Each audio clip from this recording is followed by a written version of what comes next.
I could call in a favor to my dance partner. Hey, you know, we just got new information in tonight that wind advisory in Washington County, it has now been upgraded, friends. It is now a high wind warning that will hold through the overnight. So we've got evolving situations right now in the weather world. Had a lot of shutterbugs reach out tonight. Gorgeous sunset. This one from Park City. Really, really pretty. Some of you caught that roll cloud. Some saw some cloud streets. This one from St. George. We had the dust blowing throughout the day, and that really caused for some really pretty sunsets. The cloud cover assisted in that. But we've had a lot happen today with this strong cold front moving through the state. Satellite radar shows the front on the move. Southern Utah was the last spot to see the front, and the wind still whipping. In the last few hours, we did get a little bit of moisture there in eastern Utah, but overall, this front was moisture starved. It just opened the door for this cold, dense air to settle in behind the front, and that's what's happening tonight. Let's look at some of the highest wind gusts. This is unbelievable. 46 miles per hour in Salt Lake. Look at Provo, 55 miles in Delta, 49 miles per hour in St. George.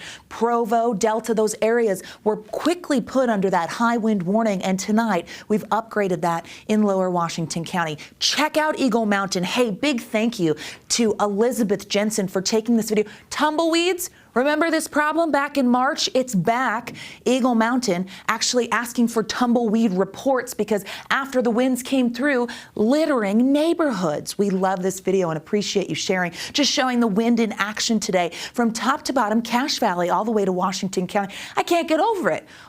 Everyone's garage, everyone's front door. Eagle Mountain saw a tremendous amount of wind, and those tumbleweeds are the proof. Wind alerts right now as we zoom in.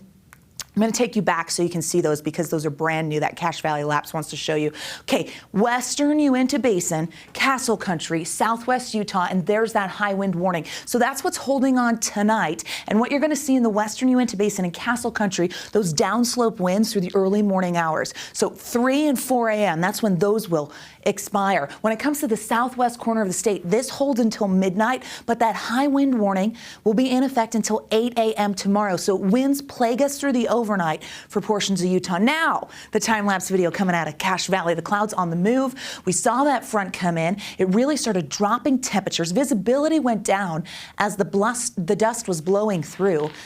High temperatures today, 76 in Salt Lake, 97 in St. George, 90s. Okay, so this is below average, but we get even cooler into tomorrow with these below average temperatures for the Wasatch Front, and we'll be below average throughout the state. We were pretty close in the south. Overnight lows for the Wasatch Front are going to get cold. We're looking at 50s as we wrap the news, but we're talking 40s.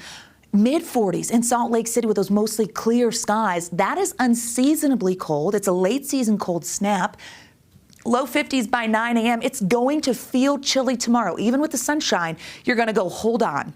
Those freeze warnings for Cache Valley, the Ogden Valley, and Wasatch Back. This is where you want to cover that sensitive vegetation because the number's dropping into the 20s and 30s. It's going to be cold. Here's the Wasatch Front, central Wasatch Front, just giving you an idea. Places like Midvale, Murray, into the low 40s. We'll see that over on the eastern side for Sandy and Draper, and out near Grantsville and Stansbury Park, we're talking low 40s. So chilly start to the day, and you're going to notice that departure. Hey, we had the hottest day of the year last week, and now we're talking below average and snow.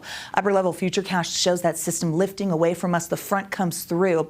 We actually will see southwest flow increasing through the week. That will allow temperatures to rebound, but we do get an influx of moisture caught up in that southwest flow, which brings the potential for some wet weather on the eastern side of the state. I'm showing you this zoomed out version. Here's that high pressure moving in because I want to forewarn you early.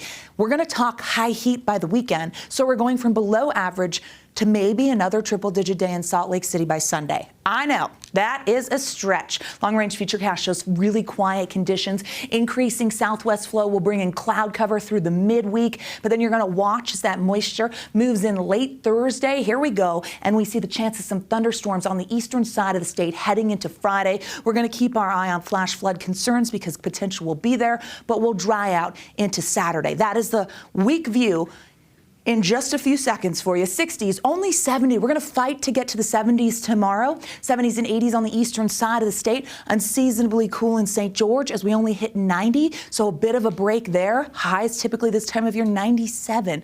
Backing off with below average temperatures, and we hold steady that way. Juneteenth and the solstice, we start to bring back the heat in St. George. You're going to notice it for the Wasatch Front. how we climb the temperature ladder as we go Tuesday, Wednesday, and then eventually Thursday.